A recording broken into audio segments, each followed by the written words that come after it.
আপনি আপনার আসন অলঙ্কৃত আসসালামু আলাইকুম আলহামদুলিল্লাহি কাফা ওয়াস সালাতু ওয়াস সালাম আলা রাসূলিল্লাহ আম্মা বা'দ আউযু বিল্লাহি মিনাশ শাইতানির রাজীম বিসমিল্লাহির রহমানির রহিম রব্বি ইশরাহ লি সাদরি ওয়া ইয়াসসির লি আমরি wahlul 'uqdatam min lisani yafqahu qawli.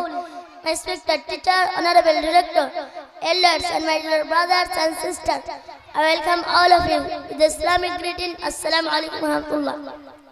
May peace, mercy and blessings of Allah subhanahu wa ta'ala be upon all of you. The topic of my talk is faith of Muslim.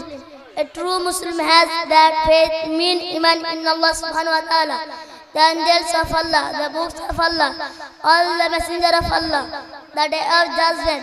Faith in the fact is that everything is good or bad comes from Allah. Wa akhir damana alhamdulillahi rabbil alamin. Assalamu alaikum wa rahmatullah.